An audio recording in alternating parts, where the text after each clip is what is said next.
Did you know that not only am I a photographer, a teacher, an artist, but I'm also a filmmaker?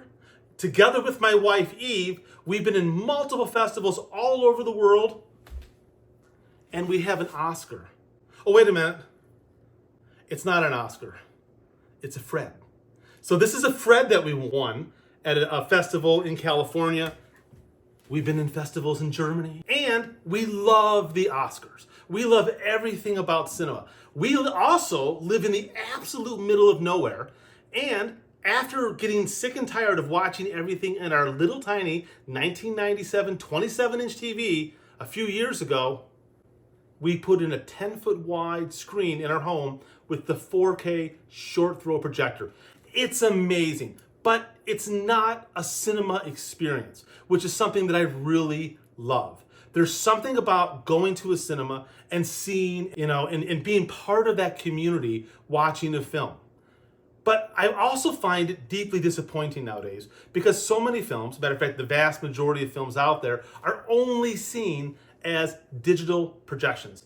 I can do a digital projection at home. When I go to a cinema, I want to see a film projection. We're going to watch movies, and movies to me are made on film. In the Oscars that are coming on tonight, did you know that 44% of the films, 44%, were shot on film? That's an incredible number in 2024. So many artists are choosing, cinematographers, directors, producers, studios, to go back to film for that unique quality that only it gives. When you have a filmmaker like Spielberg or Scorsese who can work in any format that they want, the studios will give them any camera that they want, but they choose film. When you have amazing directors like Nolan working in IMAX, I love everything about that. I drove all the way to New York City to see Oppenheimer in an IMAX film projection. And then I watched it here at my home in a letterbox digital projection. You can't compete with the physical nature of seeing an IMAX film projection. It's incredible. When Quentin Tarantino's Hateful Eight came out, I drove all the way to Boston to see the roadshow and to see the actual 70mm film projection. So what I think is interesting in 2024, Hollywood is struggling and trying to find a way to get people to go back to cinemas to watch movies because of the streaming culture. I can solve this for Hollywood in one easy moment. Just start showing film projections again, because you're not going to watch a film projection at home. It makes the cinema special. It puts the cinema back where it was. So many people can stream. A lot of people have big screens. So they have to do something that's unique and special, and that is actually projecting celluloid.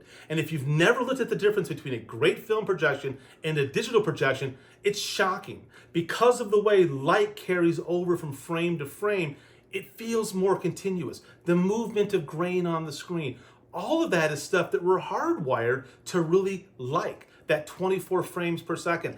I'm not a huge fan of HFR. I actually hate it in movies. It feels too ultra realistic. So going back to a beautiful film projection is a way for Hollywood to get themselves out of the rut. Additionally, when the studios work in film, it does a great thing for you and I still photographers. It keeps Eastman Kodak making film. If you don't know this, Eastman Kodak is like the film manufacturer at this point for Hollywood. They're producing incredible amounts of film. That 36 exposure roll that you buy, or that roll of 120, I'm sure Eastman Kodak says thank you, but it's a different thank you that they give to someone like Spielberg or Nolan, who's buying miles upon miles upon miles of film. It's just an entirely different scale. So when Eastman Kodak does good, making motion picture film, you and I can feel comfortable knowing that our still film will still be made. Because the reality is they're all made in the same facility. And we need that volume of film sales that Kodak does to Hollywood to continue. So today, let's celebrate the Oscars or the Freds. My prediction is Oppenheimer for Best Picture. Thank you very much for listening. Now go shoot some film.